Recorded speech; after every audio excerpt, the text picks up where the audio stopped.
श्री ओम नमः सिद्धेभ्यः। जय श्री ओम नमः सिद्धेभ्यः। सर्वमंगल मांगल्यं सर्वकल्याणकारकं प्रधानं सर्वधर्माणां जैनं जयतु शासनं जैनं जयतु शासनं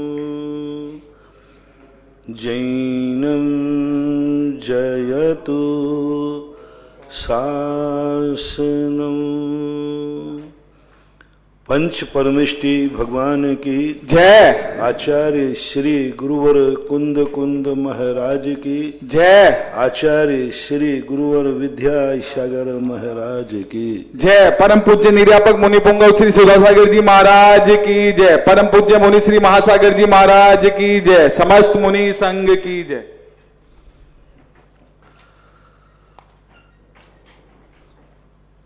कोई भी पुरुषार्थ जब व्यक्ति करता है तो वह स्वयं के ही काम आता है। दूसरा व्यक्ति उसको निमित्त बना करके अपनी स्वशक्तियों को जागृत कर लेता है। ये सांसारिक संबंध ऐसा है जैसे दीपक और माचिस की काड़ी का। माचिस की काड़ी दीपक नहीं बन सकती, दीपक को प्रज्वलित कर सकती है। माचिस की काड़ी अपनी ज्योति दीपक को नहीं दे सकती, अपनी ज्योति के माध्यम से उस दीपक में छुपी हुई शक्ति को जागृत कर सकती है। ऐसा ही संसार के जितने भी वस्तुएं होती हैं ये हमारी ज्योति को जगा सकती हैं। कल एक शाम को प्रश्न आया, महाराज आप लोग कुछ कीजिए कि ये महामारी समाप्त हो, 15 तारीख को लॉकडाउन खुल जाए। लेकिन इसमें मैंने आपको कहा कुछ एक आध अपवाद को छोड़कर आज तक अतीत में कभी ऐसा हुआ हो कि एक व्यक्ति ने तपस्या की हो, एक व्यक्ति ने भावना हुई फुकाई हो और सारा संसार सुखी हो गया हो? मैंने तो इतिहास में ऐसा सुना नहीं। एक दो अपवाद हैं, वो भी चमत्कार हैं। तीर्थंकर भी कभी किसी को केवल ज्ञान के बाद ही मात्र 100 योजन तक का सुभिक्ष कर देते हैं, उसके पहले तो उनकी बस की बात भी नहीं है। जब तक वे मुनि रहे वो कुछ नहीं कर पाए। जब तक वे मुनि रहे सारे संसार का किसी का कुछ नहीं कर पाए, कुछ भी नहीं। जितने लोग, मैंने कल भद्रबाहु को स्वामी का उदाहरण दिया, 12 साल तक भद्रबाहु स्वामी यहाँ पर अकाल पड़ता रहा। बहुत बड़े महाराज थे, निमित्त ज्ञानी थे, बहुत शक्तियां जिनको थी, विद्यानुवाद जिन्होंने प्राप्त कर लिया था, यानी सारे मंत्र तंत्र सारे उनके ज्ञान के विषय बन चुके थे। लेकिन उसके बावजूद भी वो कुछ भी नहीं कर पाए, उनको खुद यहां से हटना पड़ा। इतिहास तो यही देखते हैं। यशोधर महाराज बहुत बड़े शक्तिशाली थे, तद्भव मोक्षगामी थे। उनके बेटे को अथवा उनके चेले को सियालनी खाती रही, वो खड़े खड़े देखते रहे। महाराज का परम भक्त को शेर खाता रहा, सूकर को, और वो देखते रहे।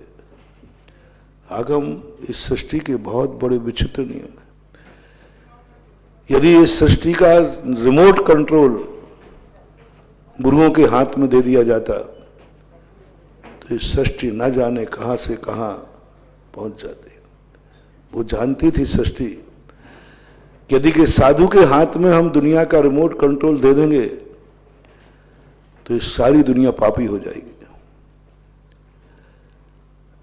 यदि सब किसी के दुखों को मिटाने का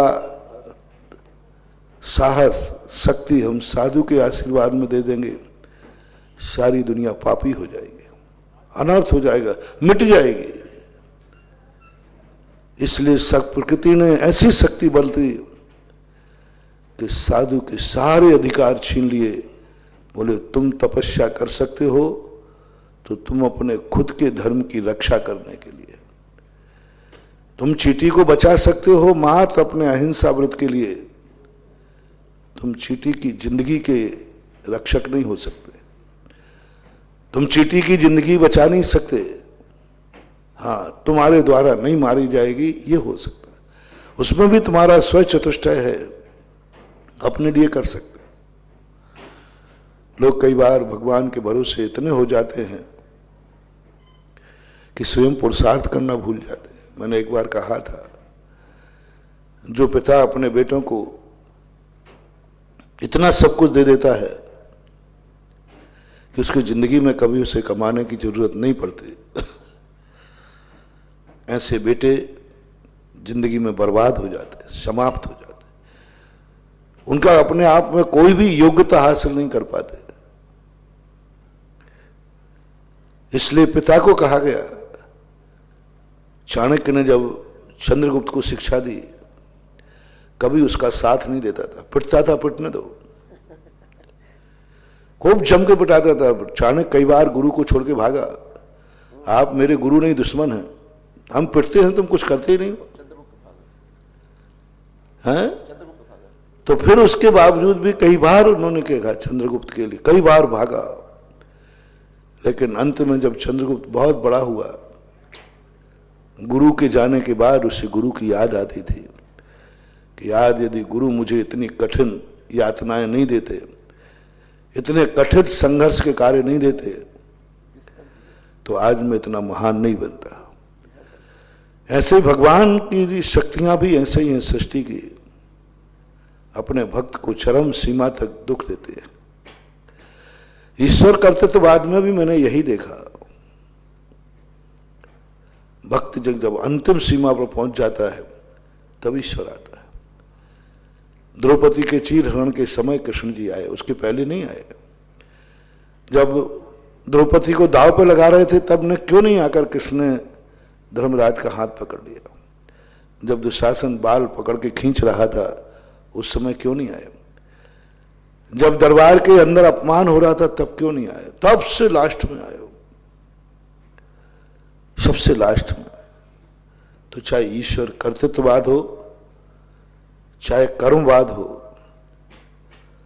हर स्थान पर मैंने पूरे दर्शनों को पढ़ने के बाद ऐसा लगाया कि पूरे दर्शन पढ़ने के बाद एक ही बात सामने आती है, अपना स्वचतुष्ट है, अपनी ही शक्तियां काम आएंगी, कोई नहीं आएगा। रामचंद्र जी जैसे बेटे होने के बाद भी दशरथ को कोई काम नहीं आया। रामचंद्र जी जैसी शक्ति जिसके बेटे, जिसकी गोदी में बेटे बने, दशरथ की बुद्धि भी वही थी जो आज आप लोगों की है। आप लोग चाह रहे हैं कि भगवान कोई आकर के शक्ति इसको काम करे, पाप तुम करो और पाप की सजा के लिए भगवान और गुरु मालाएं फिर, अपराध तुम करो, पाप के अत्याचार तुम करो। जब हम लोग कहते, मैंने एक बार कहा था ना, धर्म और धर्मात्मा पाप से बचा सकता है, पापी को नहीं बचा सकता। पाप से बचा सकता है, इसलिए महावीर ने हम लोगों ने खूब उपदेश दिए, पाप मत करो, ये मांस बंद करो, ये मांसाहार निर्यात बंद करो। कितना उपदेश महावीर स्वामी से आज तक 2500 लगभग वर्ष से हर साधु कह रहा है। लेकिन जितना जितना हम लोग बोलते हैं उतना उतना तुम उसी तरफ जाते हो जिस तरफ हम मना करते हैं। बच्चे की आदत होती है, बच्चे को जहां जाने को मना करोगे वहीं पर वो ज्यादा जाएगा, उसी तरफ जाएगा। आकर्षण है, निषेध आकर्षण का कारण बन जाता है। और लेकिन ये अज्ञानी का मुहावरा है। निषेध में जो जिज्ञासा है, निषेध में जो आकर्षण है, वो अज्ञानियों के लिए है, ज्ञानियों के लिए नहीं है। ज्ञानी तो निषेध को अपने लिए उपकारी मानता है, आकर्षित नहीं होता, वो तुरंत छोड़ देता है। जिनवाणी ने आज्ञा दी कि तुम ये सब चीजें छोड़ दो, छोड़ दिया, उसका आकर्षण नहीं था। जिनवाणी ने कहा जिन भक्त को तुम मांस नहीं खाना, उसने देखा ही नहीं मांस की तरफ, खाया ही नहीं, भाव ही नहीं किया। शराब नहीं पीना, नहीं पिया, मधु नहीं खाना, नहीं खाया, अवक्ष नहीं खाना, नहीं खाया, रात में नहीं खाना, नहीं खाया। जो जो मना किया खाया, कोई आकर्षण नहीं, बल्कि घृणा हो गई। क्यों, तुमने शराब पी के देखा है? नहीं, मेरे भगवान ने मना किया है, मैं शराब छी। अरे भाई, जब तूने स्वाद नहीं सिखा तो छी क्यों कह रहा है? बोले भगवान ने कह दिया। ज्ञानी पुरुष निषेध को आकर्षित नहीं होता। जब जब अपने मन के ज्ञान को पकड़ ले, जब जब किसी चीज का निषेध किया जाए और उसी तरफ मेरा आकर्षण हो रहा है, समझ लेना हम बावले हैं, अज्ञानी हैं, बालक हैं, मूर्ख हैं। एक बहुत बड़ा थर्मामीटर स्वयं के लिए दे रहा हूं। जब जब तुम्हारे लिए कोई वस्तु का यदि निषेध किया जाए और तुम्हारा मन उसी को पाने के लिए मचल जाए, समझ लेना तुम बहुत गैले हो, बहुत बावले हो, बहुत बावले। और जब कोई व्यक्ति तुम्हारे जिस चीज को मना करे और उस चीज से तुम्हें घृणा हो जाए, समझ लेना तुम्हारे बराबर ज्ञानी, तुम आसन्न भव्य हो। बहुत जल्दी तुम्हारे अच्छे दिन आने वाले हैं। क्यों, तुमने ना जाना, ना परखा, ना अनुभव किया, बस कह दिया ना मेरे गुरु ने मना किया है कि रात में नहीं खाना, मेरे गुरु ने मना कर दिया, बात खत्म हो, घृणा हो गई उसको। मार डालो तो भी नहीं खाएगा वो, मार डालो तुम। क्यों, मेरे गुरु ने मना किया है, मेरी जिनवाणी ने मना किया है, मेरे धर्म ने मना किया है, मेरे माँ बाप ने मना किया है। तुम क्या जानते हो इसमें? कुछ नहीं जानता। तुरंत वो यथावत स्वीकार कर लेता है। वो समझ लेना तुम बहुत आसन्न भव हो, बहुत सम्यक दृष्टि हो, तुम बहुत बड़े ज्ञानी बनने वाले हो दिन से। लेकिन संसारी व्यक्ति का तो नियम है, जितना तुम मना करोगे वो उतना ही और करेगा। एक व्यक्ति आया, बोले महाराज जी, उसकी पत्नी ने कहा, बोले महाराज जी ये मंदिर नहीं जाते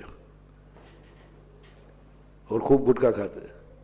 तो उनके श्रीमान ने कहा, बोले महाराज जब जब ये जाने की कहेगी मैं नहीं जाऊंगा, और जिस दिन कहना छोड़ देगी उसी दिन जाऊंगा। मैंने कहा भाई ये भी कोई बात है? बोले ये कहेगी तो नहीं जाऊंगा, नहीं तो ये सारी दुनिया में डंडोरा पीटेगी, मैंने इनको ठिकाने लगाया है। ये अपनी सहेलियों से कहेगी कि मैंने अपने पति को मंदिर भेज दिया और सब में मेरी बदनामी करे। ये तो ज्ञानी बनेगी और मुझे करेगी बुद्धू, और गुटखा खाने के लिए त्याग करता हूं। ये कहती उस दिन मैं 2 पुड़ियां ज्यादा खाता हूं। और मैंने कहा ये भी कोई तरीका है क्या? अब देखो, व्यक्ति मात थोड़ी सी कारण से, और औरतों की हर आदत होती है, यदि किसी व्यक्ति को सुधारना है तो उसको तुम सुधारो, उसको किसी दूसरे से मत कहना, नहीं तो वो बिगड़ जाएगा। पंडितों के कहने से साधु क्यों नहीं सुधरते? एक पंडित जी ने एक साधु का त्याग कराया, मोबाइल त्याग कराया। वो खुद गलत करते थे, टीवी जो भी एसी वगैरह लेते थे। उन व्यक्ति ने, उन्होंने समझाया, उन्होंने छोड़ दिया। महाराज को समझ में आया, उन्होंने छोड़ दिया। अब वे पंडित जब भी प्रवचन में बैठे हैं, मैंने फलाने महाराज का मोबाइल त्याग कराया, मैंने महाराज का एसी त्याग कराया, मैंने महाराज का इस तरह का। अब वो जब भी बोले, उन्होंने कभी हजारों लाखों लोगों को बात फैला दी। और जहां भी महाराज जावे, महाराज आपका फलाने ने ये त्याग कराया, बोले आपको कहीं फलाने पंडित जी महाराज ने जैसे ही कम से कम 5-6 महीने तो पाला, वे जहां जाए आपका पंडित जी ने त्याग कराया, फलाने पंडित जी ने त्याग कराया। उन महाराज ने जो नियम तो दिए थे वे सब तोड़ दिए। बाद में उन्होंने स्टेटमेंट दिया, मैंने इसलिए तोड़ दिया कि पंडित ने ये दिखा दिया दुनिया को महाराज मूर्ख हैं, मैं वो पंडित हूं जो महाराज को सुधारता हूं, मैं वो पंडित हूं जो महाराज को सुधारता हूं। यानी अपनी इज्जत तो बना ली, दूसरे की खिलाड़ी, और महाराज ने सब नियम तोड़ दिए। कई लोगों का ऐसा होता है, मैं वो पंडित हूं, महाराज को पढ़ाया है, महाराज को पढ़ाया। कई पंडित लोग बोलते हैं, अरे मैंने बड़े बड़े महाराजों को पढ़ाया है, महाराज भी मेरे यहाँ संस्कृत पढ़ते हैं, महाराज भी मेरे यहाँ प्राकृत पढ़ते हैं, महाराज भी मेरे यहाँ कर्मकांड पढ़ते हैं, महाराज भी मेरे यहाँ न्याय पढ़ते हैं। बड़े गर्व से कहते हैं। हमारे आचार्य श्री को जब शुरू की बात है, आश्रम खोला ही हुआ था, तब आचार्य श्री ने से लोगों ने कहा कि पढ़ने के लिए पंडित लगा दूं। बोले नहीं, इनसे बड़ा कोई पंडित होगा वो पढ़ाएगा, वृत्ति प्रतिमाधारी। अन्यथा ये असही में ये कहेंगे आचार्य श्री की शिष्याओं को मैंने पढ़ाया है, आचार्य श्री की शिष्याओं को मैंने पढ़ाया। यानी आचार्य श्री भी मूर्ख थे और उनकी शिष्याएं भी मूर्ख थी जिनको मैंने पढ़ाया। राजस्थान जब मैं आया, ऐसे ऐसे लोग सुनाते थे मुझे, महाराज जी मैंने आचार्य श्री को हिंदी सिखाई, मैंने आचार्य श्री को इंग्लिश पढ़ाई, मैंने आचार्य श्री को ये कराया। अरे मैंने कहा ये तो आचार्य के बाप बन रहे सब। एक बार आचार्य श्री से पूछा हम लोगों ने कि आचार्य श्री ज्ञान सागर जी ने आचार्य वीर सागर महाराज जी को पढ़ाया है क्या ब्रह्मचर्य अवस्था में? तो आचार्य श्री ने कहा ज्ञान सागर ने अपने मुंह से कभी नहीं कहा, ज्ञान सागर ने अपने मुंह से कभी नहीं कहा। मैंने पूछा था ज्ञान सागर जी महाराज जी से कि महाराज लोग ऐसा कहते ब्रह्मचर्य अवस्था में। आचार्य ज्ञान सागर ने कहा कि मुझे पता नहीं है। अपने मुंह से ज्ञान सागर ने कभी नहीं कहा कि मैंने आचार्य वीर सागर महाराज संग के पढ़ाया, बहुत गजब का पढ़ा। वीर सागर महाराज को ब्रह्मचर्य अवस्था में पढ़ाया जब वो ब्रह्मचारी थे, लेकिन उन्होंने कभी किसी से नहीं बोला, कभी किसी से नहीं बोला कि मैंने किसी को पढ़ाया है। क्यों? ये कहना शारद का अपमान है, ये कहना आसाधना है एक शारद की। तुम अपने मुंह से मत कहो, दुनिया कहे तो कहे, जिन्होंने पढ़ा है वो करे। उपकार करने वाला अपने मुंह से न कहे कि उपकार किया है, जिस पर उपकार किया है वो कहे तो बात बन जाएगी, वो कहे तो बात। लेकिन जिसने एक उपकार की परिभाषा और बना रहे सब लोग चलते चलते, उपकार किसे कहते हैं, वो व्यापार किसे कहते हैं? उपकार करने के बाद यदि तुमने उल्हायना दिया कि तुम मेरा उपकार ही नहीं मानते हो बिल्कुल, कभी थोड़ी मालूम तुम्हारे साथ मैंने क्या क्या नहीं किया, तुम्हारे साथ मैंने क्या किया है। यदि ऐसा उल्हायना तुमने दिया और तुमने उस उपकार को बाद में स्मरण किया, मैंने किसी को सुनाया, तो तुमने उपकार नहीं किया है, व्यापार किया है। उपकार नहीं किया, व्यापार किया है। उपकार करने के बाद चामुंड राय 40 साल के अंदर कहते हैं भूल जाओ, भूल जाओ तुरंत, कितना भी बड़ा उपकार किया हो भूल जाओ, तुरंत भूल जाओ, मुंह से मत निकालना। और सम्यक दृष्टियों को मैंने देखा है। विदेही जनक नंदिनी जब द्वारा वनवास में छोड़ी गई,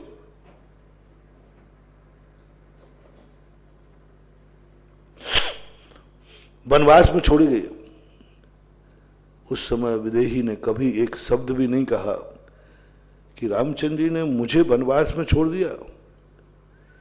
मैंने रामचंद्र जी के साथ क्या क्या नहीं किया, उनके साथ वनवास में भटकी, उनके साथ मैंने कितने कष्ट उठाए, नहीं दिया। कभी स्वप्न में मन में ही भाव नहीं आया।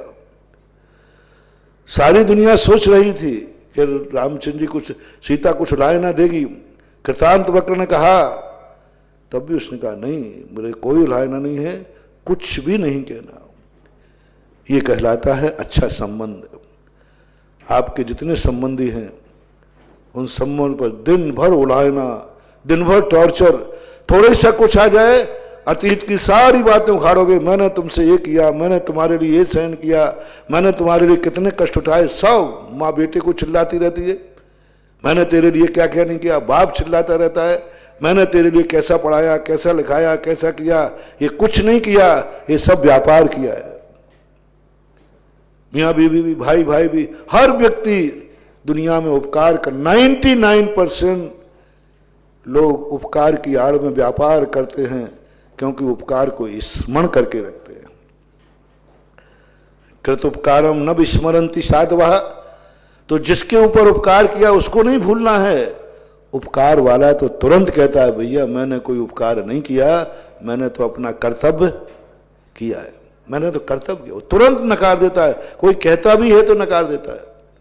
लेकिन ये दुनिया है, जब कभी तुम्हारे मन में ये भाव आ जाए कि नहीं मैंने कुछ नहीं किया, मैंने कर्तव्य किया है, तुम बहुत बड़े ज्ञानी हो, और तुम्हारे मन में ऐसा परिणाम चल जाए तो बहुत बड़ी बात होती है। ऐसी स्थिति को जान करके व्यक्ति हमेशा इस बात पर विधान करता है कि हमारा जो आकर्षण निषेध की तरफ चला जाता है, हम उसको दूसरे रूप में न लेकर के, उपकार भाव न लेकर के, हम उसको अभाग्य न मान करके, हमें मना क्यों किया गया, मेरे लिए मना क्यों किया गया, अरे किया गया होगा, कोई कारण होगा, नहीं क्यों किया गया, इसका हमें जवाब चाहिए। समझ लेना, आपका जितना भी संबंध है आपके जीवन में बहुत खतरा है, और ये होता है ऐसा, ये ऐसा होता है, देखा जाता है। लेकिन अज्ञानी व्यक्ति को देखा जाता है, बालक को देखा जाता है कि निषेध कर दिया तो उसी तरफ अपन को जाना है, वही हमें करना है, क्योंकि निषेध कर दिया गया। तो जितना हम लोगों ने निषेध किया, महावीर ने निषेध किया, उतने पृथ्वी पर पापाचार, अत्याचार और बढ़ते गए, और बढ़ते गए। जितना जितना मैंने निषेध किया और पापाचार बढ़े। जैसे मैंने कहा ना, जितना जितना निषेध किया कि मैं गुटखा खाऊं, गुटखा का तुम मना क्यों करते हो, मैं और खाऊंगा। कई लोगों की आदत होती, सारे संसार की आदत है, जिद्द है उनकी, मना क्यों करते हो। ऐसे ही उस समय आप लोगों ने जिद्द बनाई, मंदिर क्यों नहीं जाते, नहीं जाना महाराज, देखें क्या होता है। अरे भाई तुम बड़े दुखों में पड़ जाओगे, बोले कुछ नहीं पढ़ूंगा महाराज, नहीं गया मंदिर, देख लो हमारा व्यापार और अच्छा और चला। एक व्यक्ति ने आगे कहा कि महाराज जिस दिन मंदिर जाता हूं उस दिन दुकान नहीं चलती, नहीं जाता हूं तो अच्छी चलती है, और जाता हूं नहीं चलती। तो बोले कि मत जा, मत जा भाई, नहीं जाना तो मत जा, तेरे ही धारणा है। 6 महीने बाद उसकी पूरी दुकान ही खत्म हो गई। मैंने क्या बात है, मंदिर नहीं जाने से तेरी दुकान चली, बोले दुकान चली नहीं, समाप्ति हो गई, खत्म हो गई, पता नहीं आग लगी कैसा कुछ बताया, सब खत्म ही हो गया। मैंने कि मंदिर जा रहे थे तो कम से कम थोड़ी चल रही थी, चल तो रही थी। लोगों की ऐसी धारणाएं बन जाती हैं कि धर्मात्मा बनने से संकट आते हैं, धर्मात्मा बनने पर बहुत परेशानी आती है। ये परेशानी नहीं आती है, ये तुम्हें परिपक्व बनाने के लिए प्रक्रिया है। ये भगवान की चाणक्य की नीति है कि जितना हम इनके गुरु के चेले बनेंगे हमारे लिए उतनी कठिनाई आएंगी। नहीं, ये कठिनाई नहीं है, परिपक्वता है। धर्मात्मा पर जो संकट आते हैं इनको धर्मात्मा संकट नहीं मानता, ये मानता है ये मेरी परिपक्वता है, ये मेरी परीक्षा है, ये मेरे लिए कुछ सिखाने के लिए आया है कि इस परिस्थिति में भी कल तुम्हें जीना पड़े।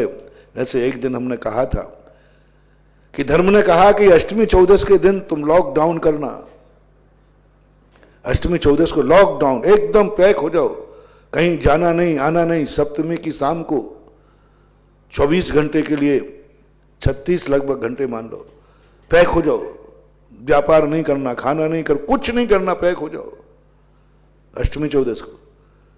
साल भर में 3 बार अष्टांगिका में लॉकडाउन कर लो, 10 लाख क्षण भर में लॉकडाउन कर लो। तुम सोचे कोई तरीका है महाराज, आप तो धंधे से मुझे वंचित कर रहे हैं, व्यापार से वंचित कर रहे हैं। नहीं, ज्ञानी कहता व्यापार से वंचित नहीं कर रहे हैं, हमें लॉकडाउन में जीने की कला सिखा रहे हैं। जीने की कला सिखा रहे हैं कि हमने 8-8, 10-10 दिन तक भी एक कमरे में बंद रह करके भी जिंदगी व्यतीत की है, और बहुत अच्छी चली, बहुत शांति चली। हम पॉजिटिव सोचते क्यों नहीं है? पॉजिटिव सोचे। कल जैसे आया था कि इस कोरोना महामारी पर पॉजिटिव क्या सोचें, सोचो ना पॉजिटिव, इतना सोचने को मौका है, इतना सोचने का मौका है। पॉजिटिव सोचो, परिवार की तरफ से देखो कितना बड़ा कार्य है। जिंदगी में कभी नौकरी वाला सुबह 8 बजे जाता था, शाम को 10 बजे लौटता था, कभी परिवार के साथ एक दिन भी व्यतीत नहीं किया, छुट्टी में भी नहीं, प्राइवेट नौकरी थी। लॉकडाउन ने कम से कम परिवार को एक स्थान पर ला दिया। हम कभी माला नहीं फेर सकते थे, कुछ नहीं कर सकते थे, लॉकडाउन ने देखो तुम्हें माला फेरने का, प्रवचन सुनने का मौका दिया। इस समय जो नौकरी वाले प्रवचन नहीं सुन पाते थे, क्यों? नौकरी का समय 9 बजे जाएंगे तब तो 10 बजे वापस पहुंचेंगे। महाराज जी आपके प्रवचन का समय ऐसा है कि हम सुन नहीं पाते। मैंने कोई बात नहीं, कोरोना कहता है आप शांति से सुनो, कोरोना कह रहा है आप शांति से सुनो, कोई दिक्कत ही नहीं, आराम से सुनो। 15 दिन और बढ़ा दिए जाते हैं। अब आप ये पॉजिटिव सोचो ना कि शायद कोरोना हमें इसलिए आ रहा हो कि हम प्रवचन सुनने के टाइम नहीं मिलता था, तो उसने कहा आप शांति से सुनो। हाँ, यदि उस समय तुम कह रहे थे कि नौकरी जाए तो जाए, पहले प्रवचन सुनने जाऊंगा, तो कोरोना कहता फिर आने की जरूरत नहीं है। कभी कभी दुख भी आता है अपन को कुछ शिक्षा देने के। कहां कह रहा हूं कि चीन मर जाए, मर करके भी हमें भारत को जिंदा रखे। महावीर ने नहीं कहा, नहीं कहा कि अमेरिका मर जाए हमें जिंदा रखे, पाकिस्तान मर जाए हमें जिंदा रखे, रूस मर जाए हमें जिंदा करे, नहीं रखा। महावीर ने नहीं कहा। महावीर कहते हैं कि तुम जिंदा रहो, तुम जियो, तुम्हारे पास जो कुछ भी है तुम्हारा है, लो, लेकिन कम से कम दूसरे को भी जीने दो। चीन को मेरा कहना है तुम खूब जियो, खूब पढ़ो, खूब फलो फूलो, लेकिन कम दूसरे को तो जीने दो। सारी दुनिया से मेरा, हर पड़ोसी से मेरा कहना है तुम मर करके पड़ोसी को जिंदा रखो। ऐसे महावीर ने नहीं कहा तुम जिंदा रहो, पड़ोसी को भी जीने दो, हर व्यक्ति के साथ। और ये सिद्धांतों की बात बहुत बड़ी है, लेकिन लोग नहीं मान पा रहे हैं। और बाद में जाकर के फिर कहते हैं मंदिर में क्या चमत्कार है, शांति धारा में क्या चमत्कार है, महाराज में क्या चमत्कार है, नमोकार मंत्र में क्या चमत्कार है। अरे भाई इसमें तो चमत्कार ही चमत्कार है, इसकी विधि तो समझो। जो नास्तिक लोग थे ना, वो बड़े जोर से कह रहे हैं, जो नास्तिक जो कभी मंदिर नहीं जाते थे, जो कहते थे मंदिर जाने से क्या होता है, वो लोग कह रहे हैं देख ला इन मंदिरों ने क्या कर लिया, लॉकडाउन में मंदिर काम नहीं आई, अस्पताल काम आई। लॉकडाउन में मंदिर काम नहीं आया, घर काम आया, उनको मजे आ गए। उन मूर्खों से मेरा कहना है कि मंदिर का तुमने सही उपयोग किया कहां है? कितने परसेंटेज लोग मंदिर का उपयोग करते हैं? मैं पूछता हूं आप लोगों से, लो हिसाब मांगते ही हो तो लो मैं हिसाब देता हूं। एक मंदिर के अंदर जहां मंदिर बनता है, मेरा एक सवाल दीजिए, जवाब दीजिए, एक समय मंदिर बनता है, कितने लोग उस मंदिर में अभिषेक करते हैं? कितने परसेंट? कितने परसेंट मानो? सारे भारत से पूछ रहा हूं। 10% अधिकतम। बोलो भाई सुरेश बाबू, 10 मान ले, 10% कर ले हैं। हमारे मंदिर का चमत्कार देखो तो लोग, मैं भी घोषणा करता हूं 10% वाले लोगों को कुछ नहीं होगा, चाहे साल भर भी लॉकडाउन रहे तो 10% वाले बचेंगे। टिट फॉर टेट जैसा तुम करोगे। कितने परसेंट है? मंदिर का चमत्कार पूछते हो? मंदिर कहता है कि मैं तो उसको चमत्कार दिखाऊंगा जो मेरे दरवाजे आता है। चलो नमोकार मंत्र के लिए कितने परसेंट लोग नमोकार मंत्र की माला फेरते हैं? कितने को नमोकार मंत्र पर श्रद्धा रखते हैं, विश्वास रखते हैं? 10%। कितने लोग तुम्हारे गुरु चतुर्मास होते हैं? कितने लोग, कितने परसेंट लोग चतुर्मास का लाभ लेते हैं? कितने परसेंट लोग तुम्हारे गुरुओं को तुम आहार दे पा रहे हो? तुम्हारे नगर में जब गुरु जाते हैं, सच्चे गुरु की बात कर रहा हूं, कितने परसेंट प्रवचन सुन पाते हैं? एक आध प्रवचन सुनना अलग चीज है, रेगुलर। पूरे 8 महीने, पूरे 4 महीने के अंदर पूरा औसत दिखाया जाए तो कितने परसेंट लोगों ने लाभ लिया होगा पुरुषों का आहार दान का? कितने परसेंट लोग आहार दान दे पाते हैं? आप गुरु से पूछते हो चमत्कार। आपने गुरु का कितना परसेंट लोग जब चौक साधु आता है तो कितने परसेंट चौके लग पाते, और कितने बार लग पाते, और कितने बार प्रवचन सुन पाते? 1, 2, 4, 10। चलो बिजोलिया का हिसाब पूछता हूं, मुझे कितने दिन हो गए यहां पर?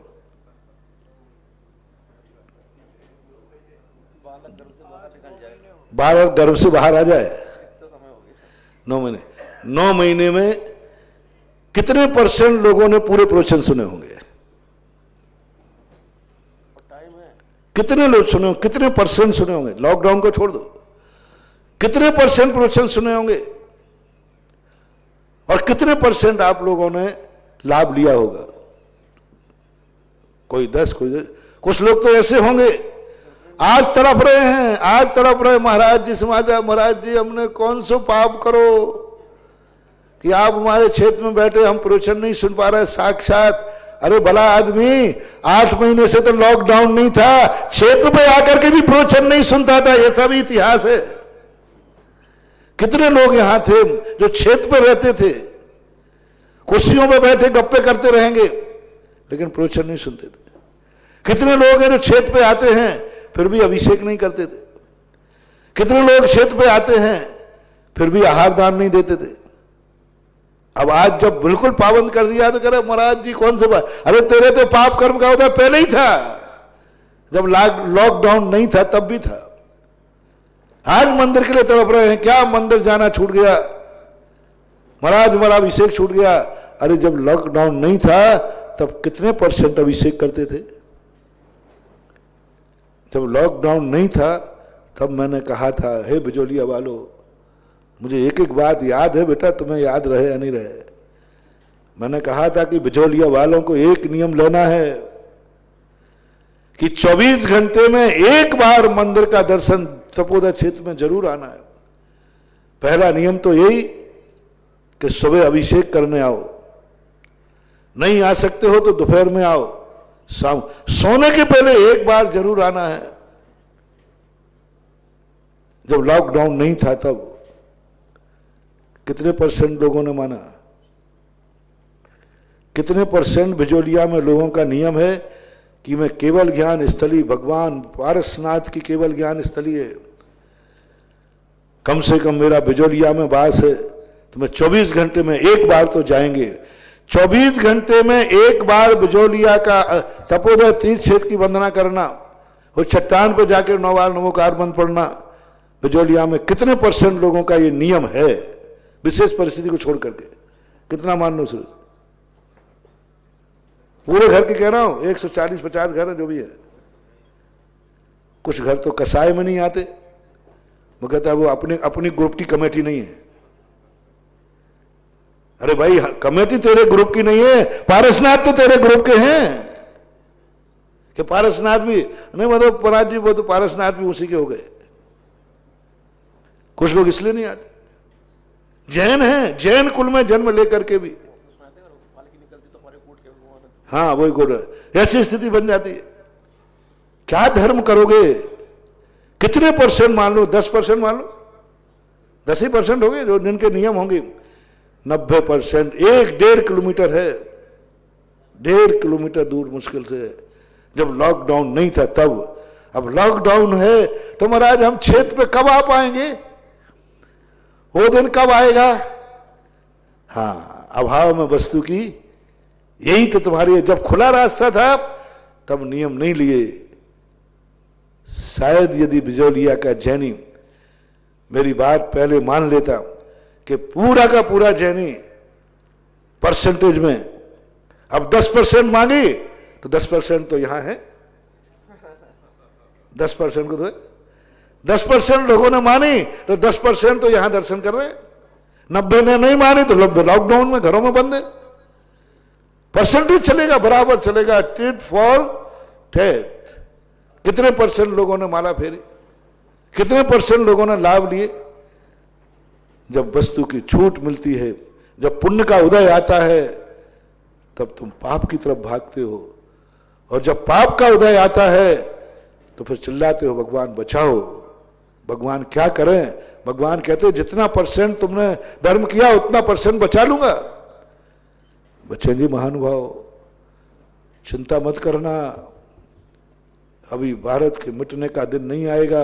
18,000 वर्ष तक भारत का भी कोई बाल बांका नहीं कर सकेगा। परसेंटेज रहेगा, परसेंटेज रहेगा। छठे काल के अंत तक 35 लोगों का, कितने 72 जोड़े ऐसे बचेंगे जो उस समय भी बचा लिए जाएंगे, क्योंकि उस समय धर्म का परसेंटेज इतना ही कम हो जाएगा। जितना जितना धर्म का परसेंटेज बढ़ाओगे उतने उतने संकट परसेंटेज में घटेगा, और धर्म जितने परसेंटेज में घटेगा कुछ नहीं कर सकते। हम कुछ नहीं कर सकते, क्योंकि आप बात मेरी मानते ही नहीं हो। पहले जब मैं इतना बड़ा दिवाली से कह रहा हूं, दिवाली के पहले भी कहा था, और अभी नहीं 2002 से भी कहने के चिल्ला रहा हूं। कम से कम बिजोलिया वालों से कहता हूं कि बिजोलिया वालों, सबसे ज्यादा तो तुम्हें इसकी कीमत करना है क्षेत्र की। दूसरे लोग तो बेचारे दूर रहते हैं, आ नहीं सकते। तुम तो दिन भर घूमते रहते हो, गाड़ियां घुमाते रहते हो। तुम तो कम से कम 24 घंटे का नियम ले लो। बिजोलिया वालों को तो मैंने इतना कहा कि इतना किसी से नहीं कहा। तब भी उस समय तुमने मेरी बात नहीं सुनी। अब मैं नहीं सुनता हूं, अपने अपने सुनने का समय है। अब तुम चिल्लाओ खूब घर में बैठे बैठे, बैठो समाचार, आओ छलांग लाग करके। अब एक दो तो रात में आते हैं और एक किवाड़ के फाटक के उस तरफ कुर्सी डाल देता है, एक इधर डाल देता है, और दोनों करते रहते बातें। ये देख लिया। अब आते हो, अब कोई अंदर है कोई बाहर है, तो दोनों एक दूसरे समाचार लेने में सवेरे घूमता हूं तो देख लेता हूं। हिंदुस्तान और पाकिस्तान की बागा बाहर डालोगे, बागा। और जब सारे दरवाजे खुले हुए थे, किसी को पाबंदी नहीं थी। दुख में सुमरन सब करे, सुख में करे न कोई, और जो सुख में सुमरन करे तो दुख काहे होए। कबीरदास की ये पंक्ति में कितना दर्शन छुपा हुआ है, कितना मनोविज्ञान छुपा है। और हमारे धर्म की वह बात को जो प्रवचन के प्रारंभ में कहा था कि पाप से बचो, धर्म पाप से बचाएगा, पापी को नहीं बचाएगा। ये मर्यादा है, ये उसकी सीमा है, मजबूरी है, क्योंकि वो धर्म है। धर्म यदि पापी को बचाता है तो ये धर्म नहीं अधर्म है, और धर्म यदि पाप से बचाता है तो यह बहुत बड़ा धर्म है। जो धर्म पाप से ना बचाए, पापी को बचाए, वो अधर्म है, वो धर्म का चमत्कार नहीं है। इसलिए आज के समय की जो स्थितियां हैं, वो आपको खुद स्वचतुष्टय को प्राप्त करना है। आप अपने स्वचतुष्टय के साथ आप अपना खुद कीजिए।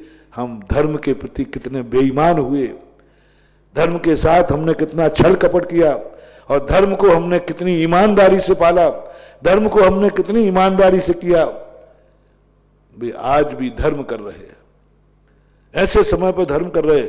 उनके धर्म करने का समय घटा नहीं है, बल्कि धर्म करने का समय बढ़ गया।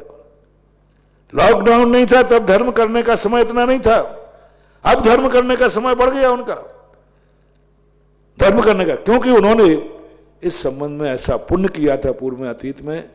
इसलिए अपनी जिंदगी में अपना जो मूल प्रसंग चल रहा है स्वचतुष्टय का, और स्वचतुष्टय में हमें खुद विचार करना है कि हमारा अधिकार क्षेत्र क्या है, हमने कहाँ कहाँ आसाधना की, हमने कहाँ कहाँ देश धरती माता को नाराज किया। आज ये धरती, आज ये प्रकृति क्यों इतनी नाराज हो गई?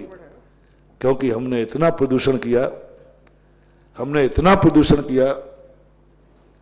खूब कहा, खूब आए भाई, प्रकृति को मत काटो, पेड़ पौधों को मत काटो, काट नहीं है तो उतने लगाओ, लगाओ, खूब कहा, नहीं माने। आज जंगलों में रहने वाले आदिवासियों को खतरा नहीं है, गांवों में खतरा नहीं है, सबसे ज्यादा खतरा है शहरों में, सबसे ज्यादा शहरों में खतरा है, गांव में नहीं है। खेतों में रहने वाले जो लोग हैं बिल्कुल अपने खुले खेतों में घूम रहे, काम कर रहे हैं।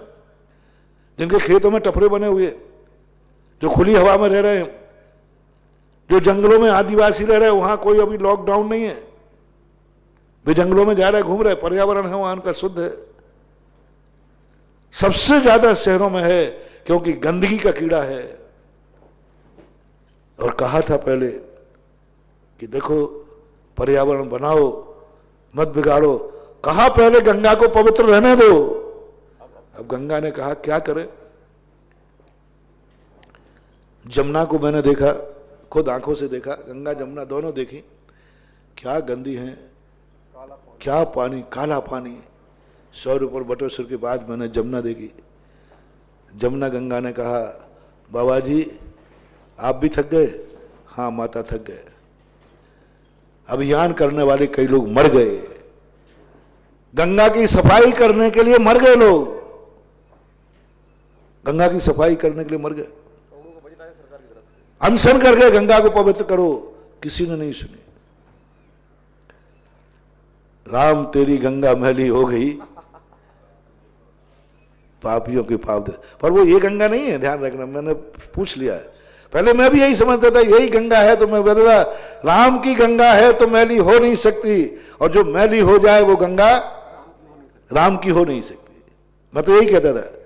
लेकिन बाद में किसी ने कहा महाराज जी आपको मालूम नहीं ये पिक्चर है। तो मैंने कहा वो तो मुझे मालूम पिक्चर का ना, लेकिन ये बोले ये गंगा नहीं है, वो गंगा नाम की कोई हीरोइन है, वो गंगा का रोल कर रही है। उसके कारण से उसकी कहानी बताई उन्होंने कि वो है। तब से फिर मैंने ये कहना छोड़ दिया। लेकिन फिर भी गंगा मैली हो रही है। गंगा ने कहा क्या करें, सब कोई नहीं माना। तो गंगा ने कहा हे कोरोना, हे कोरोना, कोरोना अब जा, तू मेहरबानी कर। और अब बिल्कुल गंगा यमुना में 15 दिन से कोई गंदगी नहीं आ रही। सब फैक्ट्रियां बंद है, सब फैक्ट्री बंद है, सब फैक्ट्री बंद है। और ये अंदाज मैंने कहां से लगाया, पीछे से। पीछे एक नाला बहता है, वहां बहुत गंदगी, प्रतिदिन धारा चलती रहती थी गर्मी में भी। और 2 दिन 3 दिन 4 दिन हो गए, 5 दिन पानी बिल्कुल सूख गया, पूरा नाला। मैंने कहा ऐसे ही गंगा में हुआ होगा। अब कोई गंदगी नहीं हो गंगा में, गंगा यमुना सब पवित्र हो गई। उन्होंने कहा मुझे भी तो पवित्र रहने दो कम से कम। यदि अपन गंगा को पहले पवित्र रखते, शायद ये गंगा मैया कोरोना के लिए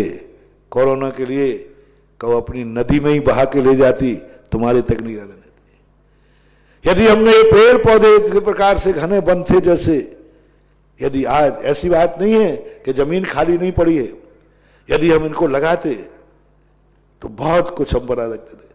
हमने पर्यावरण की तरफ ध्यान नहीं दिया तो पर्यावरण ने ये तरीका अपनाया। क्या करे। एक बार मैंने पुरुषम तक में कहा था ना कि हमें मंदिर तो तुम्हें बुलाना है, माला तो तुमसे फिरवाना है, या तो अच्छे दिनों में फेर लो, नहीं तो दुख के दिन में फेरोगे, बुरे दिन में फेरोगे। ज्ञानी अच्छे दिन में कर लेता है। प्रकृति पर्यावरण तो बनाएगी, चाहे तुम अच्छे दिनों में पर्यावरण बना दो, अन्यथा पर्यावरण सुधारने के लिए वो कोरोना को लाएगी, लॉकडाउन कराएगी। और प्रकृति अपने लिए देख लो, पूरी प्रकृति इस समय सांस ले रही, सारे वर्ल्ड की हर हवाएं शुद्ध हो रही हैं, हर नदी का पानी शुद्ध हो रहा है, हर पेड़ की छाया हरी आ रही है, सब तरफ देखो बिल्कुल साफ, गंदगी नाम की कोई चीज नहीं है।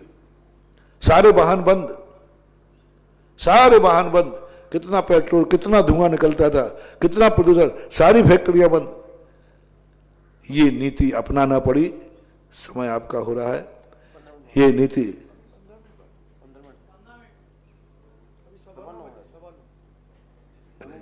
अच्छा 9:15 है, मैं समझ था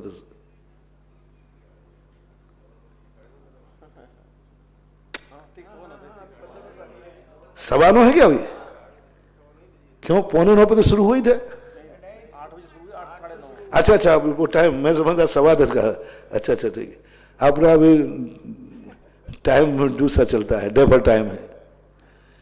तो ऐसी स्थिति को लेकर के जब वस्तु स्थिति अपने आप में संभलती, इसलिए महानुभाव कल के प्रश्न का जवाब देने में मेरा अभी प्रवचन चला गया कि आप लोग खुद अपने आप का पर्यावरण बनाओ, आप खुद धर्मात्मा बनो, आप खुद धर्म करो और आप ये दिखा दो।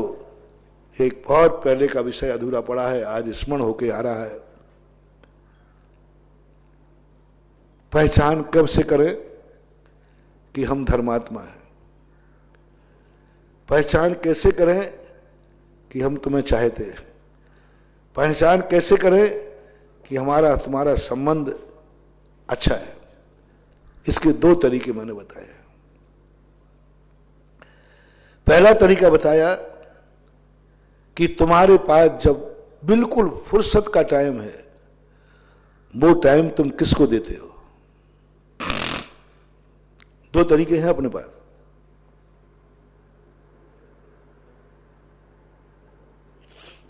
दो तरीके। फ्री टाइम आप किसको देते हैं? हम व्यस्त टाइम नहीं कह रहे। सब लोगों के लिए एक बहुत बड़ा अपने खुद के धर्मात्मा, तुम भगवान को कितना चाहते हो, गुरु को कितना चाहते हो, परिवार को कितना चाहते हो, किसको चाहते हो, वो तुम्हारे ऊपर है। बस इतना सा पूछता हूं, आपके पास बिल्कुल जब आप फ्री हो जाएं, कोई काम नहीं है, वो टाइम आप किसको देते हैं? वही तुम्हारा भविष्य है। फ्री टाइम किसको देते हैं? बहुत बड़ा जैन दर्शन ने इसे पापानुबंधी और पुण्यानुबंधी पुण्य का निर्णय किया। फ्री टाइम, आप कोई काम नहीं है, वो टाइम तुम किसको देते हो?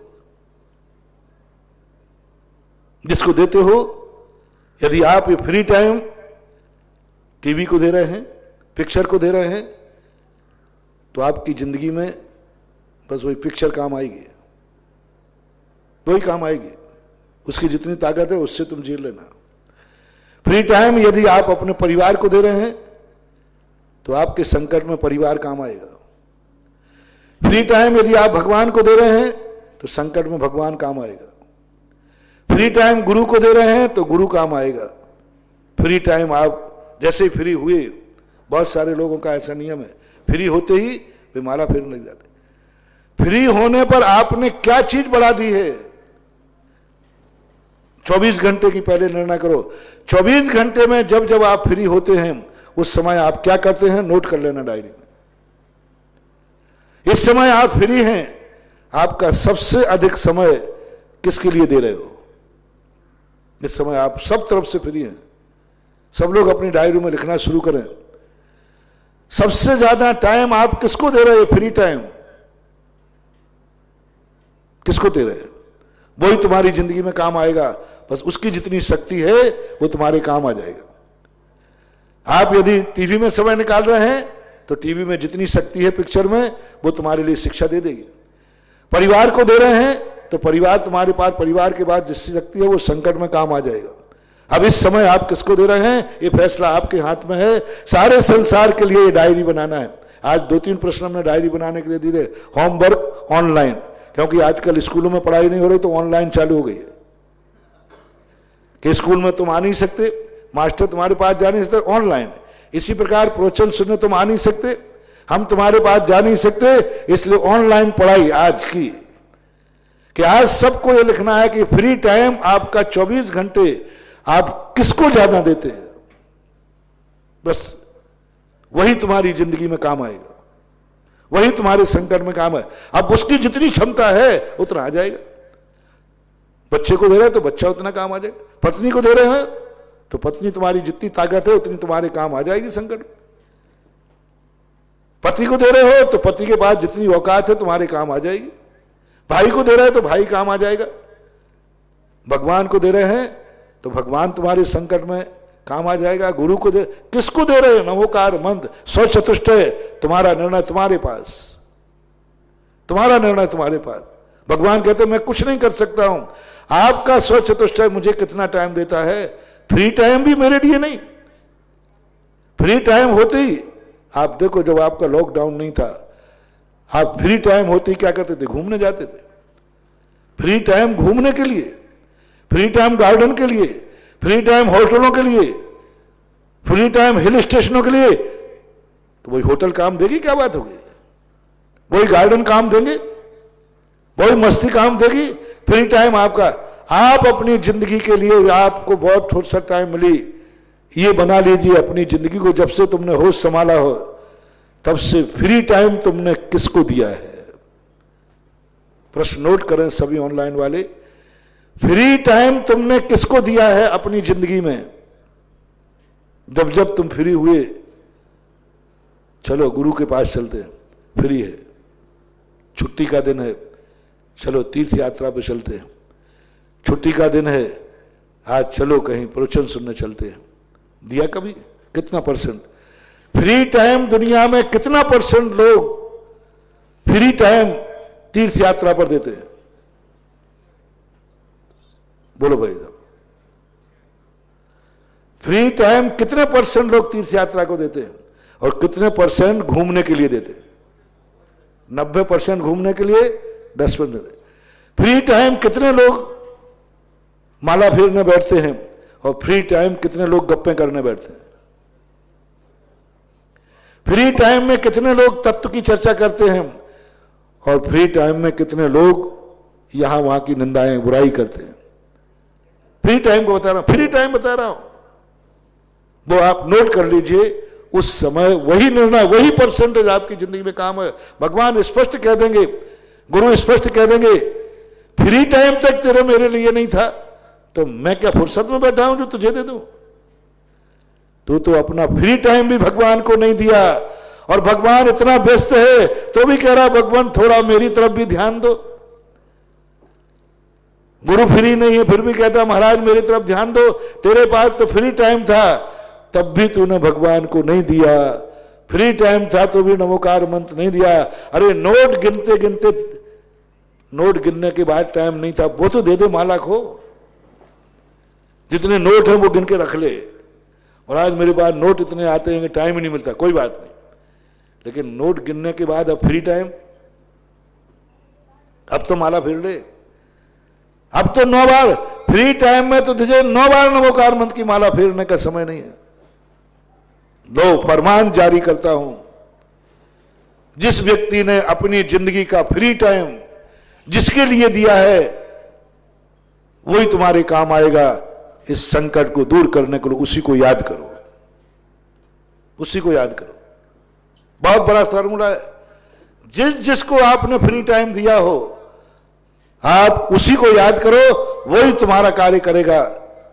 मेरे लिए कितना फ्री टाइम दिया तो मैं काम करूंगा, नमोकार मंत्र के लिए कितना टाइम दिया वो काम करेगा। जब जब तुम फ्री मिले, मैंने एक दिन कहा था ना सेठ सेठानियों का, तुम्हारे घर में नौकर लगे हैं तो जो काम तुम्हें करना था वो काम नौकर कर रहा है, तुम क्या कर रहे हो उस समय? तुम क्या कर रही हो उस समय? वो टाइम किसको दिया तुमने? जिस समय तुम्हारे घर में रोटी बनना थी, रोटी नौकर ने बना दी, गरीबी होती तुम बनाती, जो समय रोटी बनाने का नौकर ने किया उस समय तुमने क्या किया?